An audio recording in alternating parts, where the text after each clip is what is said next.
Hello everyone, Bashar here. Today Plarium finally decided to let us know of the Fusion schedule, which was actually about time because the Fusion actually got released and they were kind enough to let us know how things will roll. And there we are. So Oella will be a regular Fusion, as you can see here. We will have to gather 16 rares from a series of events and tournaments, and then we will have to fuse them into four epics, which then in turn we have to fuse into the legendary Oella. And the event will last about 16 days, and let's analyze it. Okay, so I also have a nice visual to go with it. Just take a look here. So there is a total of 14 events and tournaments here, and two of those events, namely the Summon Rush and the Dungeon Divers event, these give 2 rares each. So we have the 16 rares there, and unlike the usual stuff, there is no extra in here this time around. So even the one that's deep in the Summon Rush is a must. So I think this happens pretty rarely, right? Because normally they put one in a modest place in Summon Rush and the other one is deeper, and generally that's an epic or something. And even if it's not an epic but rare, still it's +1. It's not a must. This time it is a must, and I am hoping that the second one will be relatively early in the will require a low amount of points, so to speak, so the fusion actually is obtainable. So let's go over the visual, I guess, to how to min-max it. So about that, I want to say a few words about skipping fusions. I mean, I'm hearing this phrase very often. I am going to skip this fusion. I am going to. So guys, the thing is, I've been playing the game for about 7 months now, and I wouldn't say I'm a veteran or something, but I have gathered the basics and I know a bit about the game, and I don't really think that Plarium is throwing free legendaries our way, right? I mean, it doesn't happen very much. For example, in my 7 months we had the UDK and we had the Ronda, and I barely missed Deliana. So what I mean is, people think, okay, this is too much. This is not too much. If you are actively playing Raid, most of these will autocomplete, right? I mean, by autocomplete I mean if you are playing the game actively, you are already going to do some of these. The problem is the ones that you don't automatically do, right? The ones where you have to invest and where you have to give an additional effort. So this is the nice image that I was looking forward for the last week or so. I was expecting any second now, and it actually got released the second the fusion came out. So this is where we are now. The Ice Golem tournament started along with the Dungeon Divers, and the good news is that the Dungeon Divers also coincides with the Fire Knight tournament, which means you can get the rare from this one without investing any additional energy, right? Because what happens? We start the with the Ice Golem, we finish the Ice Golem, or maybe leave it at the rare. You know, the milestone before the last generally awards the rare in these dungeon tournaments. So you could quit at 2250 points, or you could go all the way up to 2750 and grab the epic book. I definitely do not recommend going higher than that, because I mean, this is a fusion and we will need a lot of energy, right? And the Dungeon Divers coincides with this. So my suggestion would be do Ice Golem however many times you want, and definitely stop after finishing, and then wait for 3 days actually, right? 3 days, yeah. Wait for 3 days and then go all in on Fire Knight that day when it comes out, and get to wherever you like in this dungeon divers, let's take a look here. The dungeon divers is here. Yeah, that's where we should get to. But assuming you finish both the ice golem and the fire knight, you will have, I am calculating approximately, yeah, you will be around here, sadly. So this is not possible.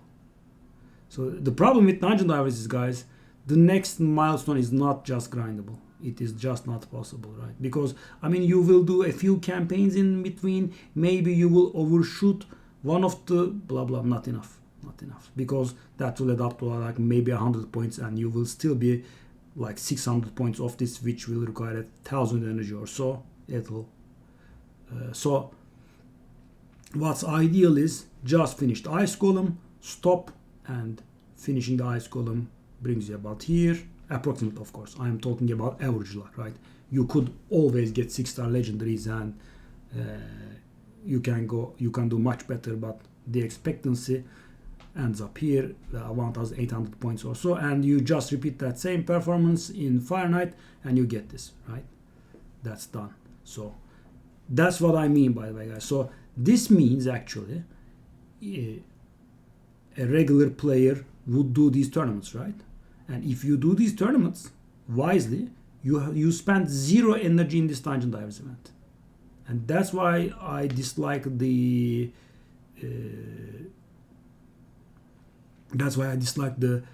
fusion skipping stuff. For example, as I said, you do these 2 tournaments and you get 3 rares anyway, right? And this champion chase tournament, it coincides with a double chance void shard event, and if you have saved your void shards, you will get a lot of points out of these. And if you also did as I suggested on the stream and save your prime promotional Gambo code, if you claim him during this event, he is worth an additional 350 points. What you can also do is, so we did this one and got a rare, right? We also did this one and got a rare, and we also did this one and got a rare, and we did the artifact enhancement as well, and we got 4 rares, right? 4 rares can be fused into an epic, and if you claim all of these 4 rares during this event, that is an additional 290 points, right? Even rares are 10 each, and the epic is worth 250 points, and then add the game on top, and you have 640 points out of nowhere, right? And then, of course, you will also open your void shards and get some stuff out of that. That definitely completes this one. And you could also even overshoot a little and grab the legendary book. That generally is at 3,000 points, because normally the rare will be at 2,500 points. And it's generally worth it to go that extra 500 and grab the legendary book as well. You could maybe do one of the older fusions like these. I find them very useful for this stuff. You could do a relic keeper, you could do a broad mob. If you haven't fused Razin yet, like me, you could just fuse one of the Razin epics and get it done with, right? So that's the optimal thing. Arena takedown auto completes. Artifact enhancement needs a bit silver, but people are approaching these events like, oh, I'm going to waste so much silver. You are not wasting silver. You are actually upgrading the gear that you are equipping on your champions, right? The main problem with artifact enhancement events is that if you have like 3, the amount of silver that's required can be challenging, right? That is the problem. I mean, you are definitely not wasting silver. You are actually getting some additional value out of your silver, right? Because normally you spend your silver and upgrade your artifacts, and that's what you get out of it. In these events, you get some energy, you get some potions, you get some blah blah, you get a lot of stuff in return. So, and we have only 2 here. This is definitely not a problem, and this approximately require around 20 million silver each. So you would need to have around 40 million silver, but there is a good nice break here, right? And nothing else that make you spend silver. Of course, there is a chance that we get a Chaos Path or Atar's path somewhere in between. Hopefully it will coincide with this one. We'll see. So as I said, these are out of the way as a package, right? You do the ice column, you wait, you do the Fahrenheit, you get done with the dungeon divers, you do your artifact enhancement, you get 4 rares, you get them during the champion chase, and you fuse them into the epic. Boom, additional points, which you have to do already, right? Arena takedown will auto-complete. That's not a problem, right? Because of arena's nature. Then we have a spider tournament, and it coincides with the champion training. If you have the luxury of bringing food to your spider runs, that would be an additional nicety to have. You'll get some additional points there, and we have a champion training tournament right now that's active, which is not part of the fusion, but awards Oella's partner Alton as a reward to the winner, to the lucky winner. There's also that. Then we have classic arena takedown 2. That's autocomplete as well. I mean, this will require some effort because of the active champion training tournament, right? Normally, I would say this is almost autocomplete as well, but the problem is now we'll have to pour some resources in this one, the active one, and then this one will require a bit of resource, but I would say it's worth it. And this is the troublesome part. I'll get back to it. Then we have another artifact enhancement. You should definitely have this much saved in the meanwhile. And the Dungeon Divers, second Dungeon Divers event actually awards 2 different rares. That's why it's written twice here. These award 2 of these each. And finally, we have the Dragon Tournament, which coincides with the champion training, second champion training event. This should be relatively easier because Dragon is the easiest dungeon to solo. If you have a Tomb Lord, if you have a Nishak, if you have an Ultimate Death Knight, there are many champions that solo this place easily. You just put your solo champion and 4 food and just be done with it. And of course, you wait 2 days to start the dragon, right? You wait 2 days, then you go at the dragon, and then you get this one done. So let's get back to this part, because this is the only real challenge for fusions, in my humble opinion. Well, there is of course also the fusing, that's a challenge, but I will get back to that. This time around, because of the nature of the fusion, the champion chase is not that bad, because if you save your Gambo and you can fuse your epics, this doesn't become that troublesome, right? You also will open your void shards most of the time because of the double chance. So this is not that troublesome. This can become troublesome as well. Now let's get back to this. In Summon Rush, as you know, money talks, or saving talks, or hoarding talks, whatever way you describe it. You have to have shards, right? Because in champion chase you can do clever stuff like running campaign and getting raised for 10 points, or maybe you open your shards. If you get lucky with your shards, then you can get, so for example, if you high roll a legendary from an ancient shard, that's 500 points for it, right? It's insane. That gets it done easy. Or you could do the older fusions, as I said. You could just do this fusion. You fuse a Meruka and get 250 points. Even if you claim your Shadow Bow Tirlax during the champion chase event, they are extra 10 points each as well. So this can be helpful. But in Summon Rush, as I said, shards talk. Mystery shards are 1 point each. Ancient shards are only 20 points each. Void shards are 120 points each, which you will not have many of, because we will open them here most likely. And sacred shards are 500 points each, which is the real deal, right? So your sacred shards will talk here. So definitely save them and pray for the clan boss RNG to get some. Because as I said, this, I mean, you can grind like maybe 50 points for this by doing campaign and opening the mystery shards. But as I said, if you're like 300 points short, only money will talk. And I mean, if you want to do it and you're 300 points short, so this is mighty dangerous. And sadly, Plarium doesn't communicate with us in a way where we know where the second milestone would be, right? For example, let's take a look at my shards. I have 125 mystery shards, 58 ancient shards, 16 void shards, and 2 sacred shards, which is approximately worth 4,000, a little above 4,000, right? Let's say 4.5k till I get to the point of summon rush, right? And the problem is I will open my void shards. So maybe like 2.5k, maybe if I get a little lucky 3k, right? And which is slightly dangerous. I'm hoping it will work out somehow, but so you have to check your shards, right? If your shards are hopeless, then it's not possible, right? I mean, if your shards are worth like maybe 1k, then it's yeah, I wouldn't say actual hopeless, because you could just high roll and get a lot of sacred shards out of the clan boss, but it's not very easy. And of course, if you're not farming nightmare or ultra nightmare, you will not be getting sacred shards out of the clan boss, which will make it even harder. So the best advice that I could give out here would be save as many shards as you can from the champion chase.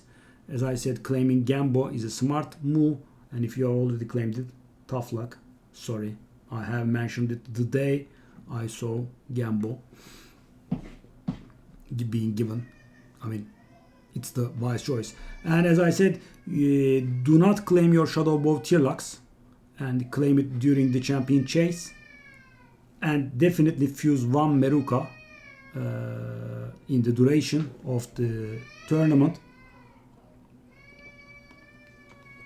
As I said, that will be 290 points. Gambo is 350, so 640.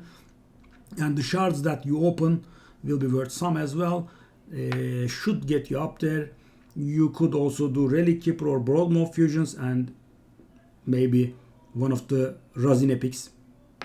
But this one is where money will talk, and I mean, it would be a huge waste if you went through all this effort and didn't complete the fusion, right? But also you can high roll, because your mystery shards, your ancient shards, your sacred shards won't give this, but your sacred shards can give this. So you could actually get one of these, and that will give you the luxury of skipping something, right? And what should be skipped is definitely the second from Summon Rush, unless it's on a early milestone, which I do not expect. So say for example you're opening mystery shards or you're opening ancient shards for some points during Summon Rush, and boom, you got a Shadow Bow Tirlux. Then you don't need the second Summon Rush Shadow Bow Tirlux anymore. That's good. If you get this one from an ancient shard or sacred shard, all the better. You can skip 4 events. Just skip the Dungeon Divers and the Summon Rush altogether, and you're still good to go. The final challenge in these fusions come in the form of huge energy requirement on top of everything here, guys, and that is the leveling and ascending of Shadow Bow Tirlux, and then the same goes for Merukas, right? You need to get 16 Shadow Bow Tirlux. You need to level them up to level 30. You need to use 48 3-star food to get them to rank 4, and then you level them up from level 1 to level 40, and you ascend them 4 times each, and then you fuse them into Merukas, 4 Merukas to be specific, and that also costs 1.2 million silver. It's not huge, but it's a cost. And then you have to level those Merukas from level 1 to level 40, and finally you have to rank them up to 5 stars, and then you have to level them up to level 50 and finally ascend them. I mean, of course these can be in an order, but you know, I mean, you all has to be done, and finally you spend another 1 million silver to fuse, right? And this requires a really serious amount of potions as well. Add that also to the energy cost. But what you can do is, for example, guys, I did the ice golem, right? And I did the arena and artifact and dungeon divers and got the epic. I mean, I can level these rares in these tournaments. For example, I can use, say, 1 food in Fire Knight. I'll level the Shadow Bow Tirlux there, or I can level some in Ice Golem, but in Ice Golem we won't have many Tirlux, but You can use a few in the spider if you have Tyrant Xlimor or Crypt King Growl that can solo displace. I mean, just try to level them as much as you can, because you will need to level them in the end, right? Of course, you could use the training pit to level these, and these also help in champion training. So since you need to do them, these are a must, you should level them when you are getting additional value out of them, right? For example, during champion chase to get additional points is a good idea. During champion training events, some additional points is a good idea. I mean, do not finish everything and then level those, right? That's not a good idea. You should get it partially complete. And the thing that people overlook is, guys, these tournaments and events will actually give a lot of rewards as well. So you are not going to bleed that dry. It looks like it will be a huge cost and the account will run dry, but it's not like that.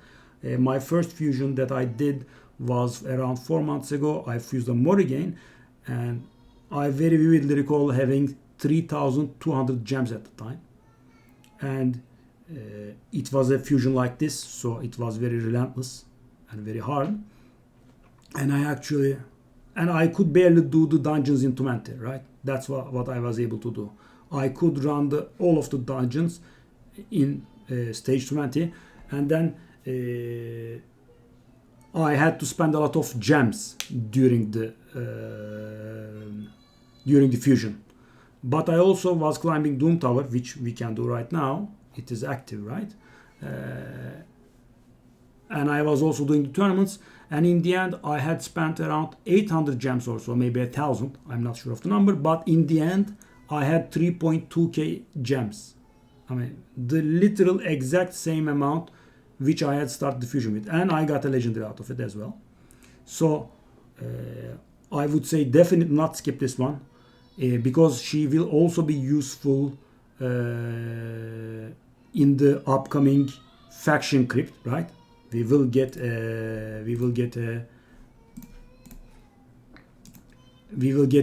Sylvan Watcher's crypt at some point for sure. One of these has to be a Sylvan Watcher's crypt, and she will be useful there. For example, I right now have 0 Sylvan Watchers legendaries. She'll be useful there. There's also that. And on a side note, guys, the Caribberaid promo code was available for a very short while and it got disabled, if you recall. Now it's active again somehow. Just grab it. It works even if you have grabbed the last one or if you haven't grabbed the last one. It doesn't matter. So just grab that. And I definitely advise you to not skip the fusion, because as I said, the only problematic thing is the summon rush and the energy requirement, but you will get a lot of gems out of this fusion, so you can just spend those gems if need be. The only thing that is not manageable are the shards, right? Unless you pay. So you should have a healthy stock of shards at the ready. You should have enough to get both the champion chase and summon rush done, but of course there is a healthy amount of time in between. You can expect your shards to recover a little in the meanwhile. So that's about that. I'll see you guys on stream. Twitch, channel name is Bazar Jos or Bashar Josh, which is my name. I'll see you around. Bye bye.